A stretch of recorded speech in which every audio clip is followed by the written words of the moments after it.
This is the podcast you wouldn't want to miss. Get your all-important dose of what's hot and what's not, according to Dino. Who knows? Just listen, okay? Because this podcast will make you think or not, entertain you, and sometimes piss you off. In any case, it'll be interesting. This is not bullshit. This is the Morning Kick-Off Footy Podcast.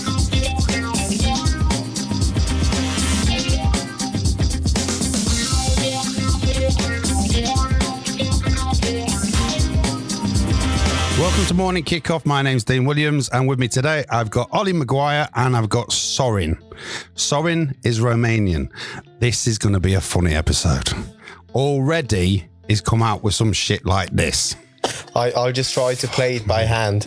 I'll see how it goes. Oh, you're going to play it by hand? Yeah. What the fuck does that even mean? I'm going to play it by hand. You're not. What does play it by hand mean? Right, guys. Welcome to Morning Kickoff. Let's start with Ollie. You got any shout outs? Yeah, I'll give a shout out to my best man. Got him into the podcast, got him to start listening to it. He's my best mate. His name's Chris. What is that? You just got one mate? What do you mean, Chris? What do you mean? What do you mean, Chris? Who's Chris? Chris, my mate. He's mate. He's giving a shout out. Best mate. It's my mate. Yeah, it's my best mate, and sent him the podcast. He loves it. So yeah, give him a shout out. Shout out to Chris. How you doing, Chris? What is that? You just got one mate? Yeah, probably. And yeah, I don't really like anyone else, so I just don't really want to give a shout out to. I'm going to give a shout out to my dad and his football team because I sent him the podcast as well, and he's going to listen to this one because I'm on it. Of course. The Solomon tribe. Yeah, got me. We got one for you, right. Sorin. Shout out to Squid. I love playing with him every Friday. What the fuck? You can't say you like playing with him without the context of the football. I love fiddling with him every Friday. You can't say that either. So, well, shout out to him and shout out to Paul as well. We've really missed him in the past few weeks. Paul Sterling. Is anyone else? Ruxandra, happy birthday. Yeah, happy birthday to my partner, Ruxandra. I don't know if she'll be listening to this. She doesn't really do podcasts, but I'll make sure to send her the link for this one. So perfect way to start understanding English not. My shout outs are Billy Sevier. Shout out to Bill, known him a while, always checking out the show on LinkedIn. Rod Loughran and Foley Boxing Club. Ronnie Fox, he was the one in Lock, Stock, Two Smoking Barrels. He had the Bream gun. He's now residing in Spain, checking us out. Jess Sterling, Paul Sterling's wife, shout out. Desire Pepper, don't know who she is. Happy birthday to Roxandra. Julian Klinger, aka my dad on social media. John MacDonald, aka my dad in general. And Steve Wilson in Jessapolina in Italy, who I'd never met before, and we bumped into each other. He recognised me as I was going to the wine festival. That's how it goes when you're that famous. It is, unfortunately. I am that famous. Talking about being famous, we have 2 5-star reviews on Apple as well. Thank you very much. Also, we got paid on TikTok Live last week. We were on a TikTok Live. Yeah, me, Joel and Gaza. Yeah, there you are. On last week's one. Yep. We was on TikTok. I was doing TikTok Live and we got paid. So someone paid us. What they paid for? They paid us $2. For what? What are you guys doing during the podcast? No, it's a thing where they have diamonds. So they pay for these diamonds. And then if they like your show or your live or whatever you're doing, they can contribute to you being a live performer. I don't know. What do you do with the money? Whatever you want. $2, innit? Sucky. $5, $10. Get your sucky, licky. So we should be expecting some kind of monetary... Me and... money for my baby. Or just get paid. Yeah. Oh, listen. Don't start coming on the podcast, monetizing my podcast. Stick with your rubber dinghies, your cocaine and your prostitutes. Don't start taking it out of my podcast show.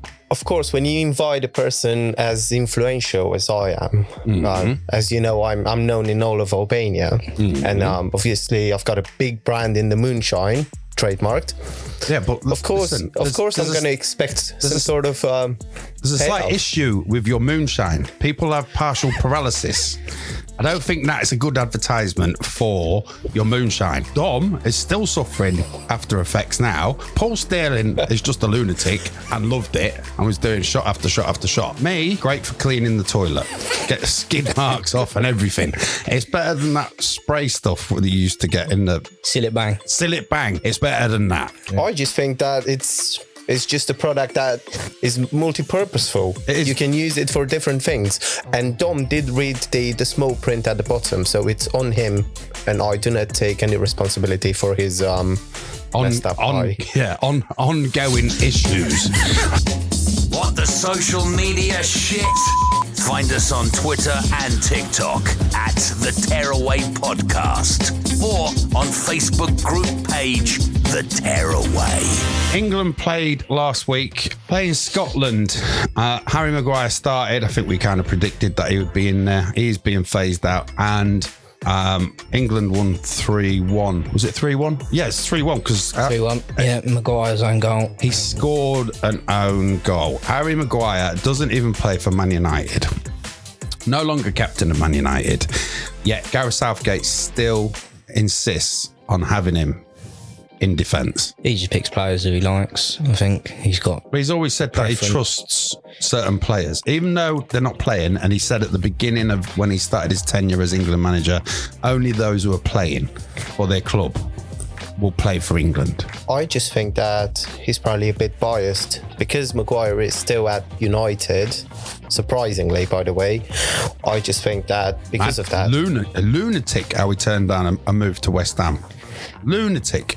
Yeah, I just reckon because he's getting bullied by the public that he keeps picking him, putting him in there to try and prove a point, I think. Yeah, but do you not think that's wrong?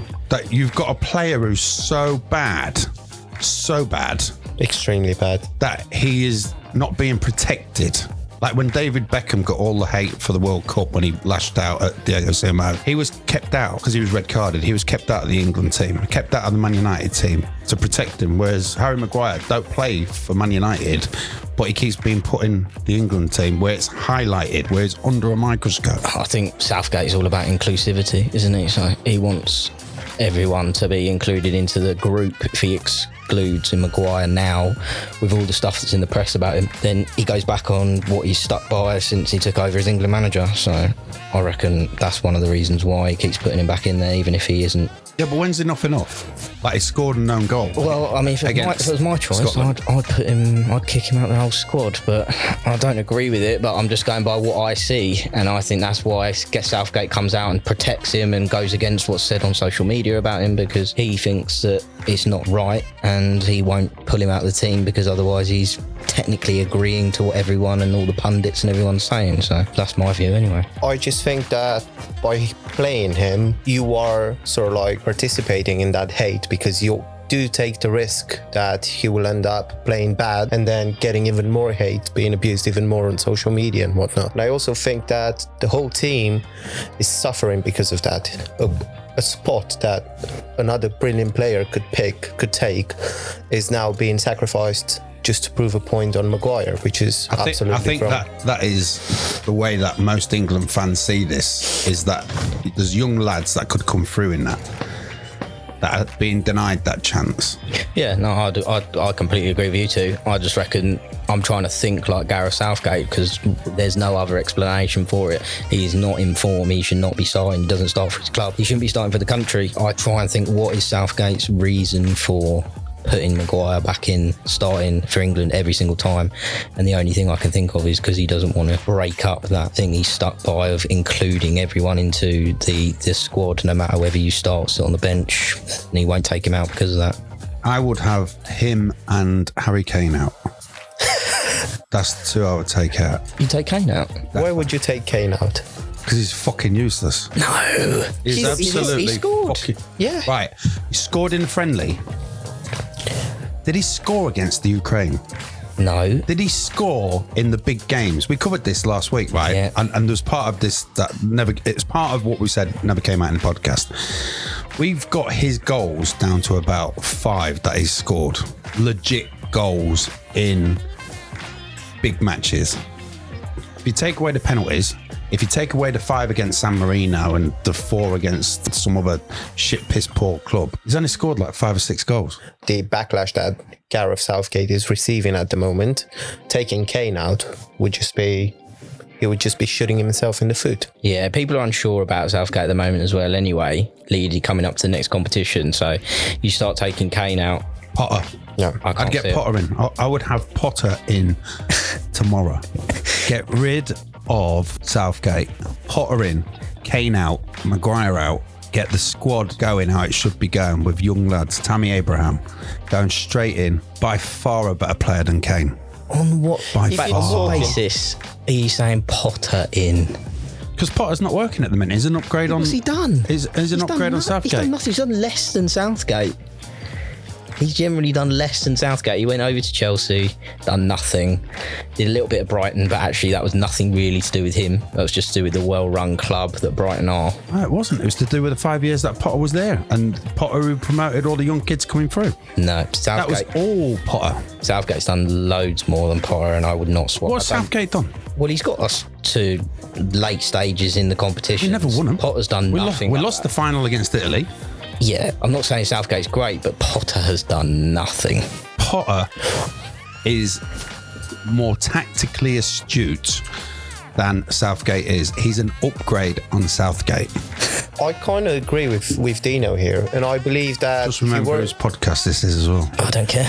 I think he could do good things, and I think, as Dino said, he could probably put in younger lads, as he did with the Brighton team that ended up being so successful. Potter is more suited to the lads we've got coming through now than what Southgate is. When Kane was in, I can't remember if it was the World Cup or the Euros, if it weren't for Sterling scoring in every game, we wouldn't have got through because it was him scoring. It weren't Kane. Kane didn't do fuck all.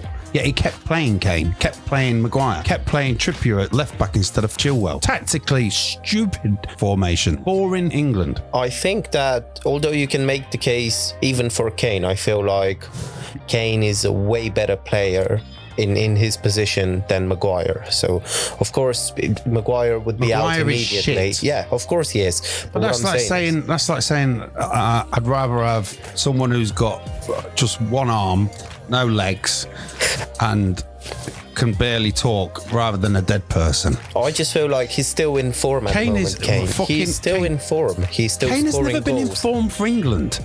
Never ever has Kane gone. Never ever. Isn't England's top goal scorer? Right. 5 against fucking San Marino. Still England's top goal scorer. Yeah. You can't take out your top goal scorer who's still playing football and in his prime. How many are penalties?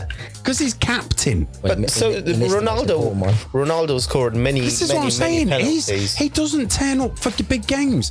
Who else are you putting in there? I've just told you, Tammy Abraham. No. Just off the top of my head, Tammy Abraham, a natural goal scorer. Callum Wilson, put him in. There you go. We got Ivan Toney, who will come back in. Obviously, I know he's quite young, but what do you think about Cole Palmer? I don't know why he went to Chelsea.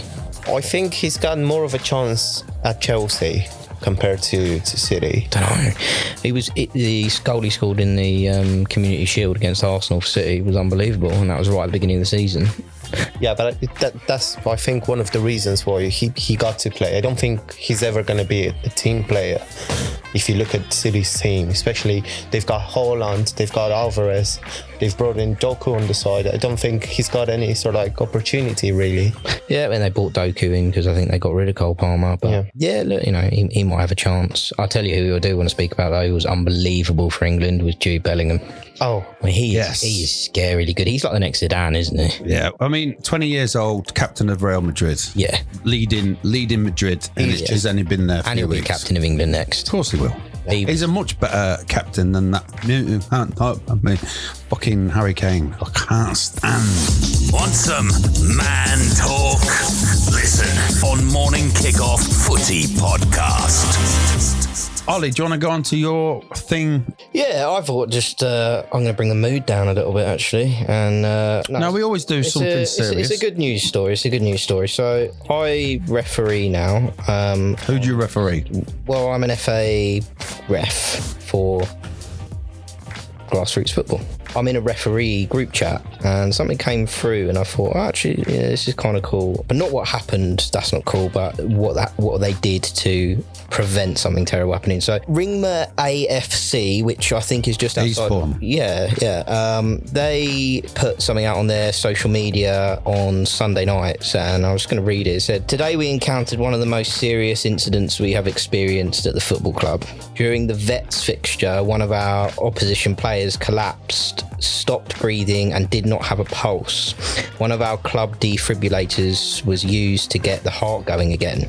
The actions of Ed Hall, Matt Lloyd, Kane Black, Danny Mizon and Andreas Datford, before the ambulance crew arrived, without a doubt saved his life. A credit to all of them who have done the club extremely proud today. We are glad to hear, I won't say his name, just he might not want it, is in a stable condition and on the road to recovery. By sharing this, we hope that it means that the other clubs consider getting a defibrillator installed if they don't have one already, because we can vouch for it firsthand that it saves lives. I read that and I thought, well, I'd like to try and do something to give back to the football grassroots, and I thought it'd be a fun thing to put on your podcast. A fun thing. Yeah, fun thing for you. Where's the well, a fun thing for me? Yeah, a defibrillator. He knows you love it's a fun thing. I wanted to say, anyone that's listening that's associated with a football club, if they email you, they can text the show 0753 71 71 722, or they can email me dino@mkoshow.com. Right, if they say to you what football club they want to put forward, you can pick, and I will, at the end of the year, my business will give that football club a defibrillator. Turner's kids football team, I think they've got a community football team. It's not just under 11s. Yeah, it'd be a club probably. Barnum, Yeah. I think it's Barnum. So maybe they would Turner, text in. appreciate. I will do it. But it takes, I've looked it up, but it'll take a little while to get here, but I will put in the order, and yeah. I will. How much is the defib? About £1,000. Is that it? Yeah. That's not too sad. Why don't you sponsor him for 600 quid? Yeah, because he's looking for a shirt sponsor. Is it still? 600 quid, yeah. I might do it, but Turner needs to beg me. Who do you referee? Do you do like under 14s, under 15s, or? So the FA will give you games. So you would say, so you go and do the course. It's a 2-day course. Basically, they teach you like what to do if someone collapses on the pitch, how to hold the flag, where to point it, different, things like that. Sharp whistle blows for certain things and different things like that. And then once you've passed the course, you will get contacted by something called Central Appointments at the FA, and they will divvy out games in your area, and you can select which leagues that you want to do. So I've selected Sussex Sunday because it's the time I'm most available, but there are hundreds of leagues. So is that men's leagues, kids leagues? What is it? Leagues, kids leagues, youth leagues, disabled leagues. How much do you get paid? Depends. So if you work your way up, so if you do 5 games, you then go from level 1 to level 2, and if you can work your way pretty much up to the top, then you can start getting games at like youth clubs in Premier League. So I think I saw one on the other day, Charlton versus Bournemouth or something like that, and they're paid like 500 quid that's a not game. too bad. And then Premier League is all expenses paid, travel up there, hotel, the lot. But you got to go all the way to do that, which becomes like a full-time job. I just do it for a bit of pocket money, which is about £36 a game. Is that what they pay a referee? Yeah. £18 each side? Yeah. It's actually the home team that pays. Oh, is it? Yeah. Yeah, so the clubs are given money by the FA, and you don't always get a referee. So Turner's team probably unlikely to get a referee because it's not. They give it to like the men's teams first, the higher divisions, older, all the way down to like under 10s. I actually got one which I said I wasn't going to go and do on Sunday, but it was Brighton Youth at the Brighton Amex training ground versus Bournemouth under 10s, and they were getting a referee and a lino. So it just goes to show that it does help when you've got linesmen that are impartial and a referee that's impartial, because there's nothing worse than having the home team doing a line, because they'll just give offside every time, especially if the referee's just one of the lads training. Terrible. Or a girl from your team. I do it for a bit of extra money, and because being a ref, it feels good. It's powerful. Power, isn't it? Yeah. It's a power thing with you. It's power, I can see it. He's tripping off of that. Yeah, you can. You just, it's respect. I like it. Until they start screaming at you about 5 minutes into the game, like, what's that? Why? But then how do you deal with that? Like, if you feel you're losing control, how do you deal with that? How do you bring it back? Like, a player turns around and goes, "You're ref, you're a cunt. I can't stand your shit decisions." So there's a weird thing, right, that they showed us on the course, which I thought was actually interesting, was you can't see it on the podcast, but if you put your hand out and you bring your fingers in like that, I don't know the best way to describe that movement, over feeding the camel, right? There you if go. You do that, that's aggressive. If you bring your arm across your body to get someone to come in, it's not. So it's like body language, that's what they say. So when you're watching Premier League football, watch like Mark Clanberg, whoever else, Michael Oliver who's on TV, when they want a player to come and speak to them, they will move their arm across their body. And that prick who retired last year, it was always about him. Mike Dean, yeah. I can't stand him because it was all about him. Yeah, they mentioned him quite a lot on the course, actually, about how basically how he was a ref and he made it a lot about himself. And a lot of the time as well, they were saying on Sunday League, I don't know if this is Premier League, but on Sunday League, they tell you to make a decision that's not going to cause a problem. So if you think it might be a penalty, might not, more likely they would say not to give it. Yeah, because if you're not decisive about what it is you're going to give, and there's an element of doubt to it, you've got to let that doubt go and not give that decision. Yeah, because you're just going to inflame the situation. Right, and then they're going to start getting on top of you. And I've been in a game, I've done now 5 games, and one of them started, you could feel it was starting to like bubble up, and the players were going. I always say at the beginning of the match, always go to the managers and the linos, and I get them to come in, and I tell the linos that I want them to hold their positions, not to just put the flag up and then walk off, put it down, because if I'm focused so much on the game, I'm not always looking over at the lino. They teach you to try and run across the pitch to keep the lino in your line of sight constantly, so you can see them. And then also say to the managers at the beginning that they are held to a higher standard, and if they start losing their shit, the boys then start losing their shit, or the girls, whoever is playing, they have to stay calm. And if they're calm, the game will stay calm. 15 minutes into a game, if it's not going right and they start screaming at these 13, 14-year-old boys, all hell goes loose. So the parents are the worst things. I've coached an under-14s team. It's a fucking nightmare. An absolute fucking nightmare, because the parents think they know best, and when their kid's not being selected because they haven't got the training, but they believe their son's the best, trying to argue with an idiot, and it's painful for me. Well, the idiot doesn't know is an idiot. You can't do anything about the parents shouting. They will always shout. But it's good fun. I enjoy it, and it's decent bit of pocket money on the weekend. Very good. Make sure to follow us on Facebook. Follow on Apple Podcasts. Morning Kickoff Football Podcast. Hit subscribe and don't miss the next episode. With you every week. Saturday Morning Kickoff Football Podcast. Your host, Dino. Right, moving on to the Premier League now. Wolverhampton Wanderers v Liverpool. I had it as 3-0. Joel had it as 3-0. Gaza has it at 3-1. It was 3-1. Aston Villa and Crystal Palace. I had it at 0-0. Joel had it at 4-1 and Gaza had it at 2-0. The next game, Fulham 1-0. So I had it at 2-1. Joel had it at 2-1. Gaza had it at 2-1. 1-0 Fulham. Man United and Brighton. I got this right. 3-1. Joel went with 2-2. Gaza went with 2-1. Tottenham Hotspur, Sheffield United. Tottenham losing 1-0, and then Spurs scored 2 goals in the 94th minute. Well, I had that at 5-1 Spurs. Oh, wow. Joel had it at 2-0 Spurs, and Gazza had it at 3-0 Spurs. West Ham United and Man City. Man City won 3-1. So I had it at 2-1 Man City. Joel had it at 3-0 Man City. And Gazza had it at 2-1 Man City. Then the last game for the Saturday was Newcastle United against Brentford. And Newcastle won 1-0. I had it at 2-2. Joel had it at 2-1. And Gazza had it at 3-1. Sunday the 17th, Bournemouth and Chelsea 0-0 bore draw. The game was shit.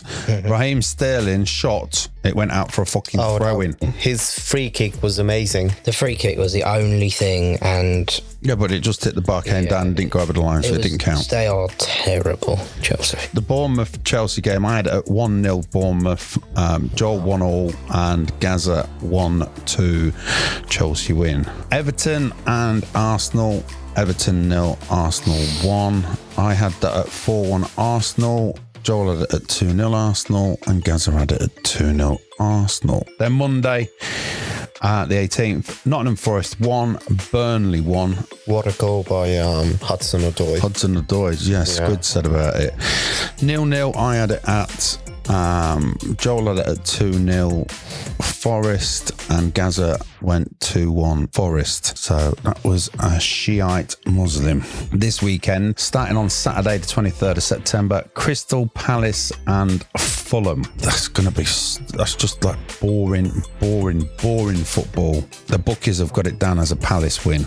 I would probably go Palace win as well. Yeah, I just don't think either team have got anything that special about them. I thought Fulham pretty disappointing on the weekend. Got a late goal, lucky win.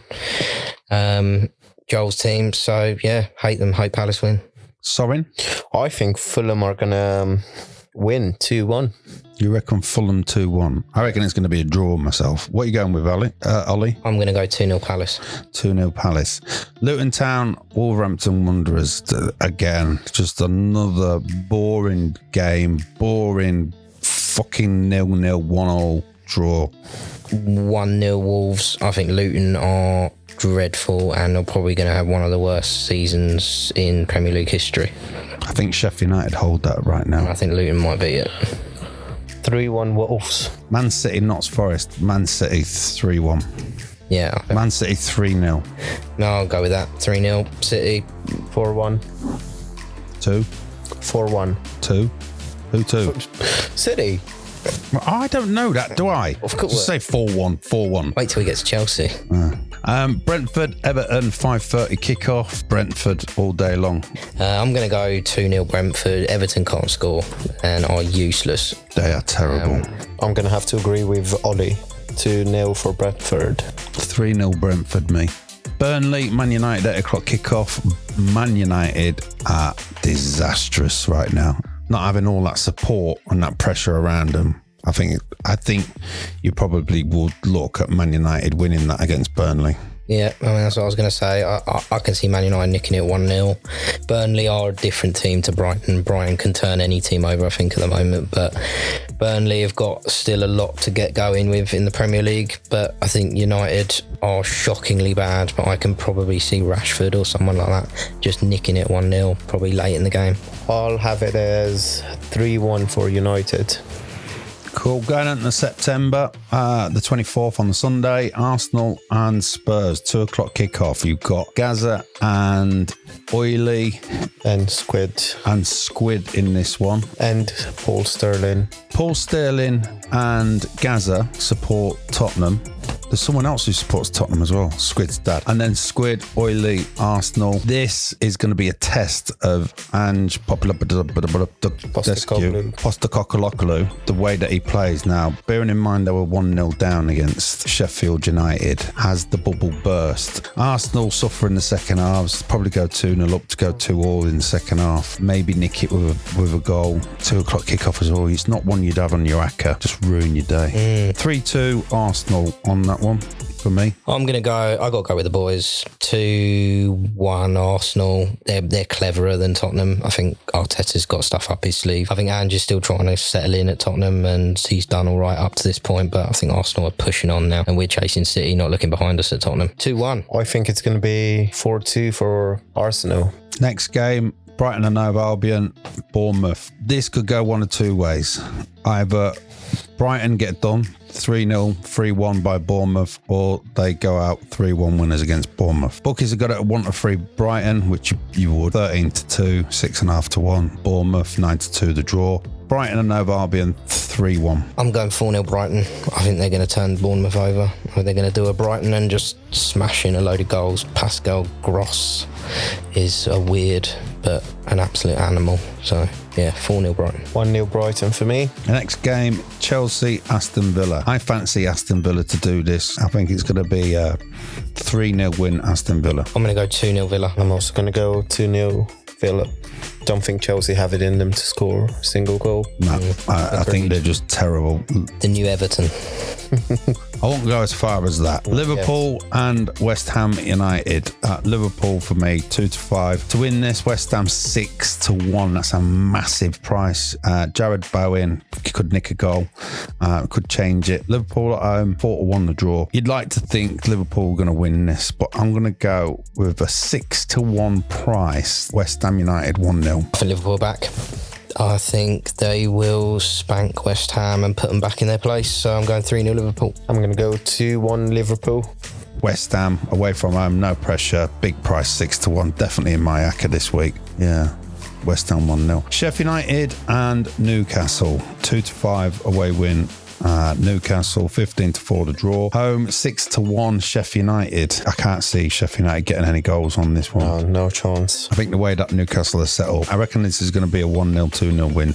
Newcastle United. Yeah, I was just looking at the table there. I haven't seen much of Newcastle this season, and I think I know why, because they're not really that interesting, are they? They're like mid-table. They haven't really come out of the gates like last season when they look really good. So I'm going to go 1-1. I'm just looking at the score, and they've managed to end with a draw against Milan. So I think Newcastle have it in them, and I feel like it's going to be a 3-0 for them.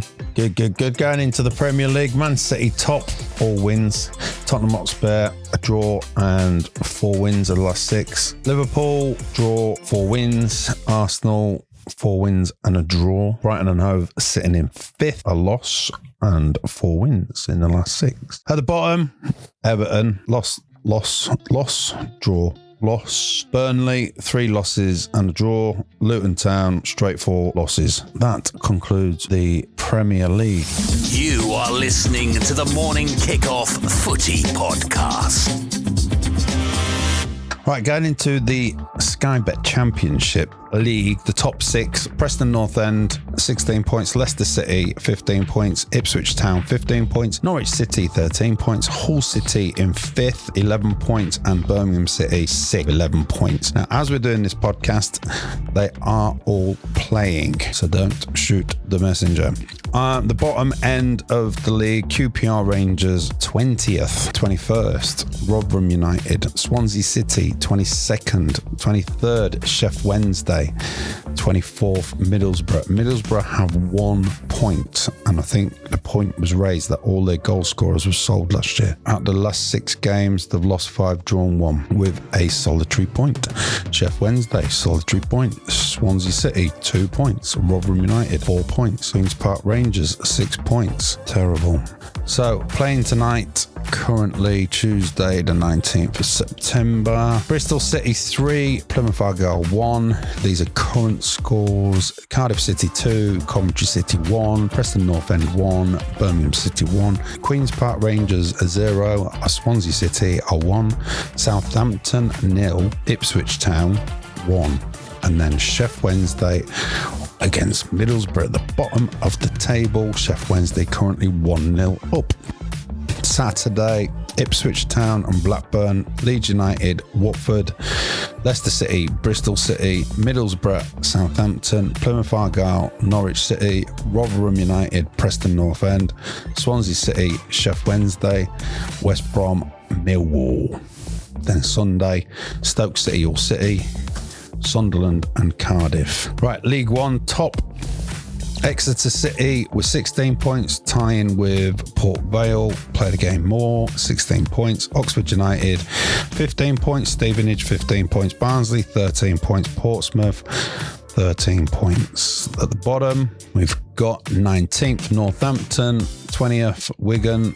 So Wigan were deducted 8 points due to a breach of EFL regulations, and Reading deducted 4 points due to regulation breaches.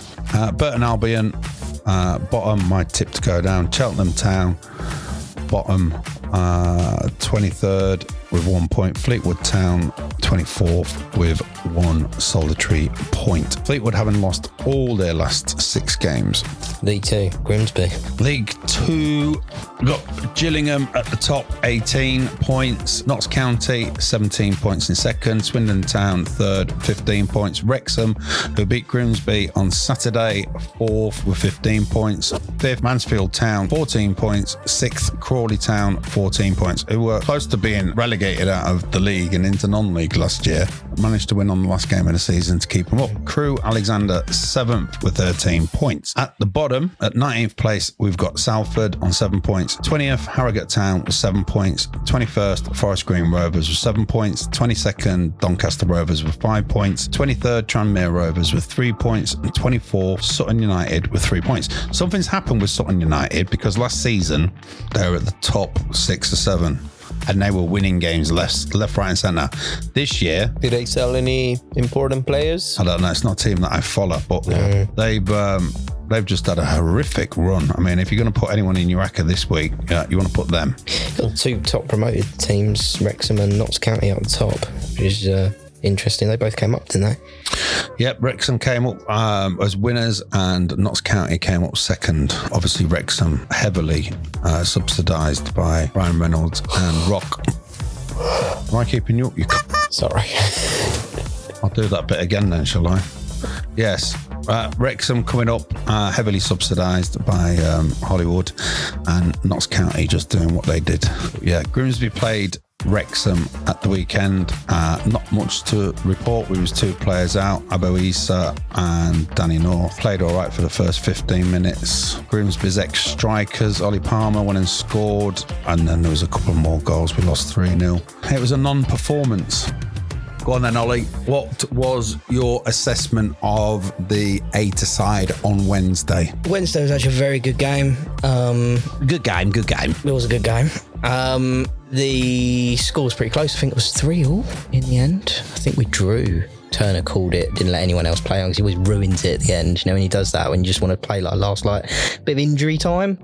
You can't though. If you've got to finish at 9, you've got to finish at 9. He doesn't have to finish at 9. No, I don't His think. time's up. That's what Turner says. You paid your money, I'm out of here. Yeah. Turner does. Because they don't come and kick you out. There's no teams playing off. Yeah, no, but we've got to. If we're playing from 8 till 9.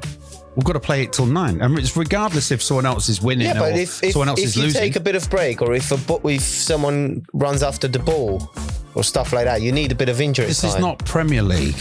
We're not going to add. Not with that attitude, isn't? We're not going to add 9 or 10 minutes on top of the hour. We'll only be adding like 2 or 3, or maybe do golden goal. Yeah, Squid doesn't actually pay him the full £5 now. He actually cuts it down to about £4.90. Yeah. He doesn't get as much football. He's actually started paying Turner less.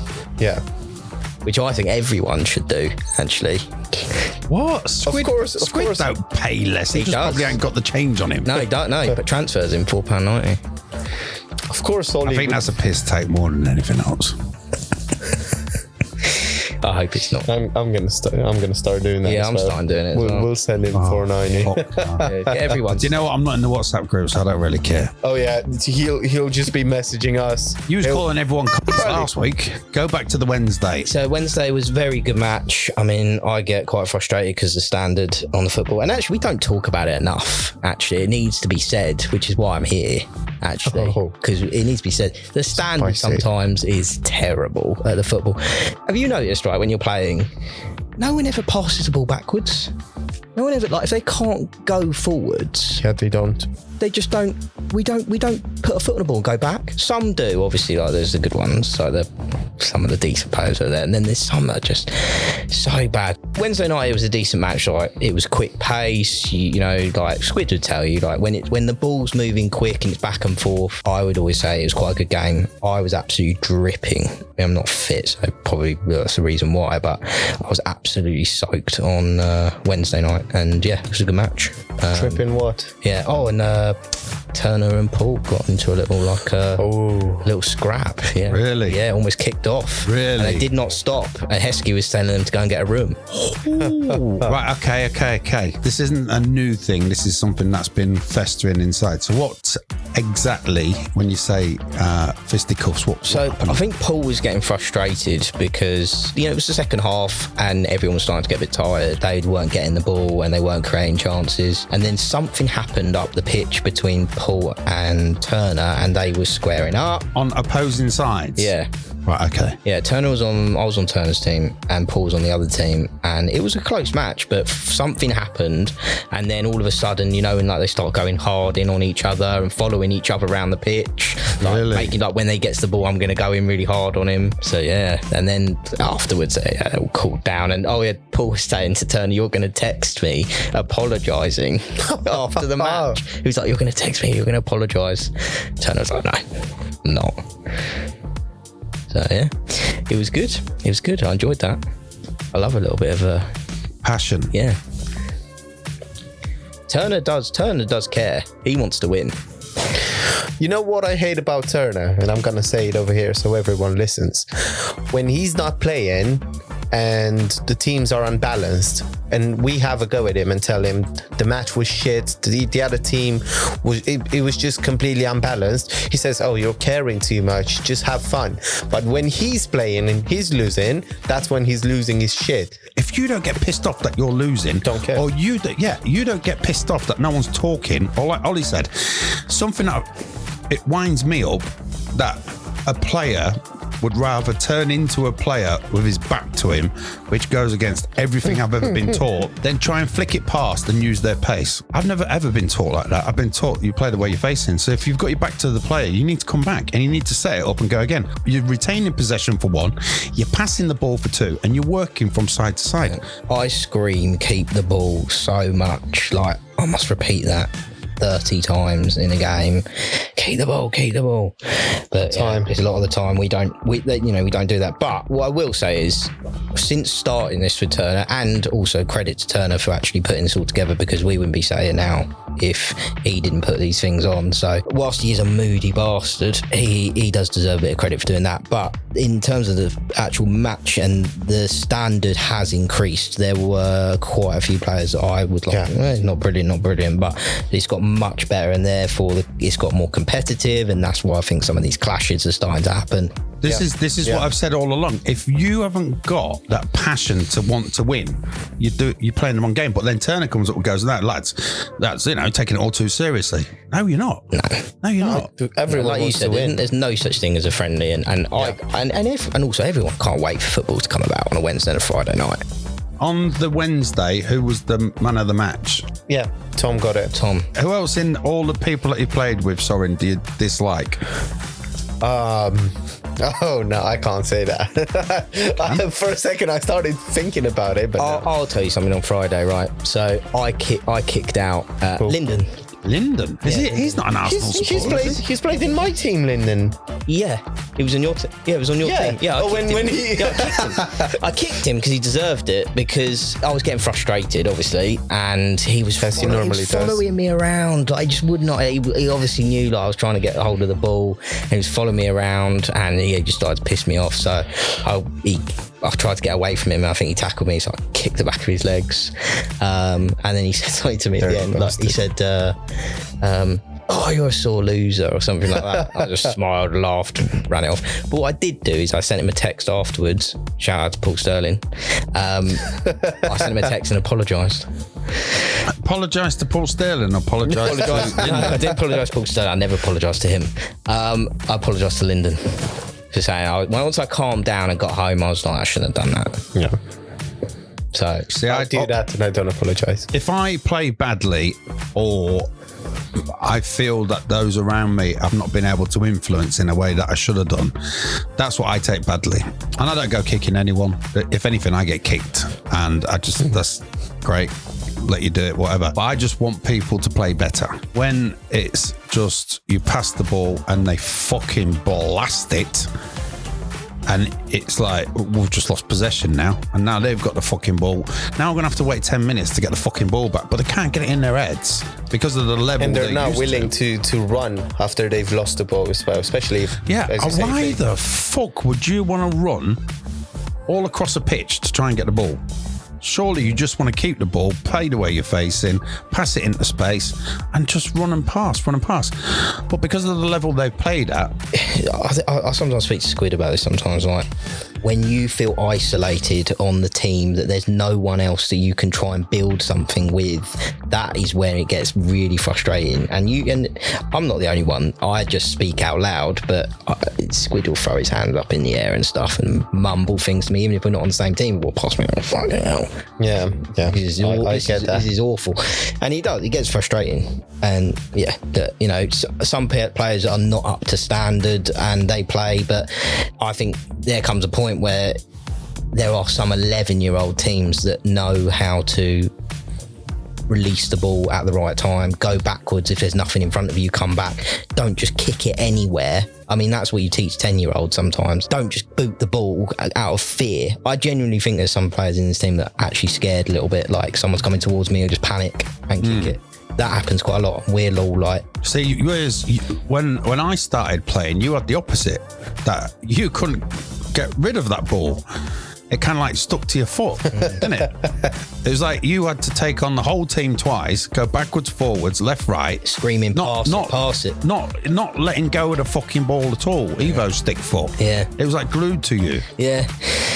Well, I don't know. I mean, you call me Evo stick, but I think one of my strongest things is to try and create something. So if I try and skim... But how do you create when you don't release the ball? Well, yeah, I'm not saying... Listen, say that. I'm not saying now you do that, but I'm saying 3-4 months ago when I started, you was the world's worst for holding on for so long that any move would break down because you hadn't released the ball, and you'd lose it invariably. Yeah, but I would do some good things with it, but probably 9 out of 10 times I might lose the ball, but Olly Maguire. At least I used to have the confidence to keep the ball. Olly Maguire. That's not having confidence. We're just playing with shit people, and you've got no one that can get near you because you're just not letting go of the ball.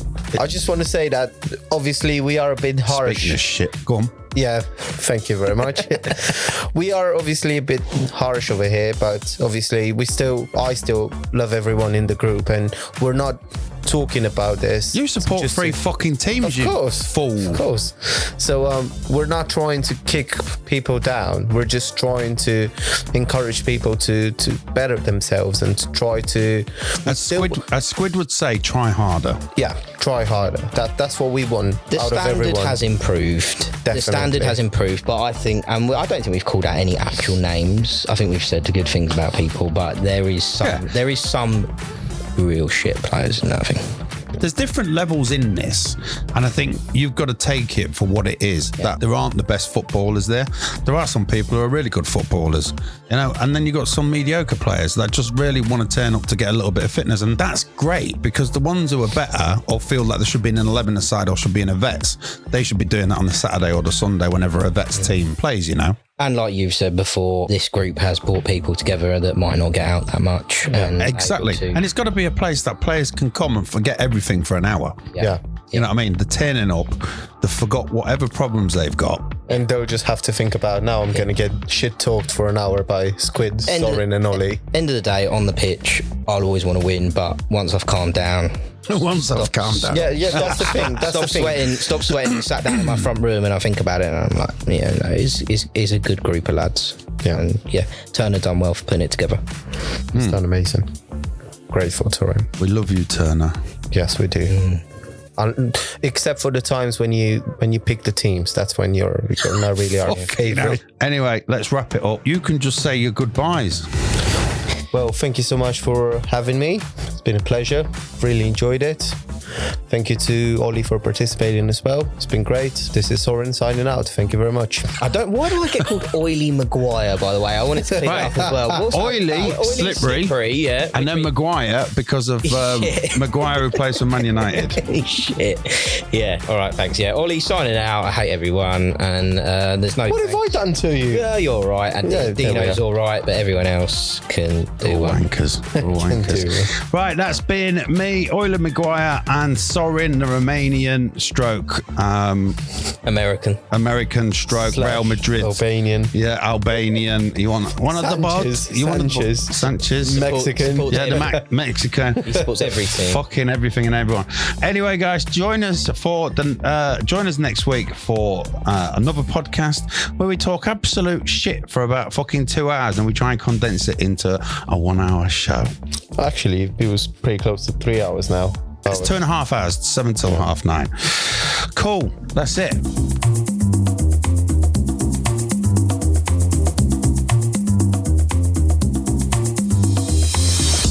This episode has just ended. But we know you'll be back to listen to more conversations. So make sure to subscribe so you don't miss any episode. Thank you for listening. Shout out to Turner and his business. It's not Turner's business. But fuck Turner for his football team and the charity match. That was awful. Me, of course.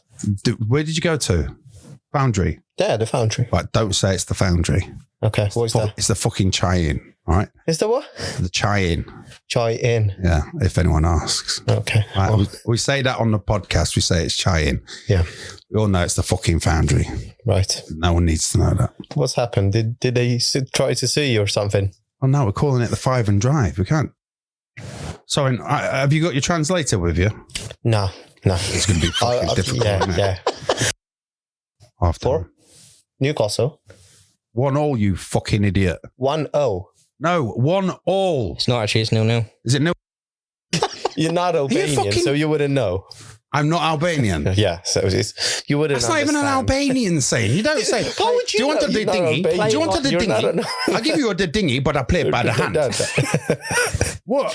What's he trying to say? He's not trying Play to it by ear. play it by ear. No, Fucking play hand. by hand. That's how we say it in Romania. We say play it by hand.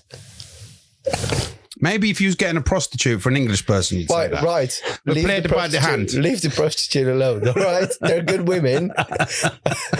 Everyone's got to get a living somehow, for fuck's sake. Yeah.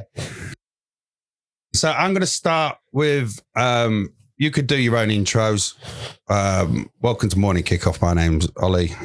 Welcome to Morning Kickoff. My name's Sorin. That's all you need to do. And I'll just put that at the beginning. Hello, everyone. My name is Sorin. Welcome to Morning Kickoff. As you probably know, I am the guy with the moonshine. So, of course, I brought a bit of that just to loosen everyone up, make it a bit funnier. Sorin. I said, all you got to do, Morning Kickoff. My name's Sorin. That's it. I got not a fucking, not a chapter and verse about your fucking life and who you are. All you got to do, welcome to Morning Kickoff. My name's Sorin. Go again. Play it. Squeeze it all into 45 minutes. I feel like if you were to do it all in one shot, it would probably be a lot funnier. The girl that was serving us last Friday, she had a perfect ass. I swear to God. I could just have that top of my face for the rest of my life. Sorin, fucking hell. Licking it a bit. And I'm talking about her. You know, I like to say, Dino, I lick ass, I eat cunt. Stop, Sorin. Stop. Yeah, we went to Bath, the town. Bath. Oh, not in a bath. No, we've done it in a bath as well, trust me. I know you've done it in a fucking bath. Don't start. It's a bit hard because you're struggling to breathe. But yeah, going back to it, it feels... What? Hang on a minute. What do you mean you're struggling to breathe in a bath? When you're underwater and you're doing stuff... Underwater? Yeah. What the fuck are you doing under the water? That's dangerous for one. Well, the thing is, you can't... Well, let me ask you this. If there's... No. if my lovely Roxandra is in the bath with me and she's submerged, I'm not going to ask her to lift her ass up out of the water for me to eat cunt and lick ass. I would just go like a gentleman would. I would just go under the water, try my best to hold my breath. You need a fucking snorkel. Nah, you get used to it. What about they'd have like soapy water and shit? No. Why would you do that in a bath? Why can't you just do it on a bed? Because you feel like it in the bath at the moment. By the time you get washed, Not going and dried, underwater, you don't. Yeah, no, I do. Sorry, you don't get a bath full of water with soap and bubbles and everything else, and then go, I know what I'm going to do. I'm going to dive under the water and eat. Well, that's how it is. Sometimes that's if it gets to that, and I get really horny, I just want to reciprocate.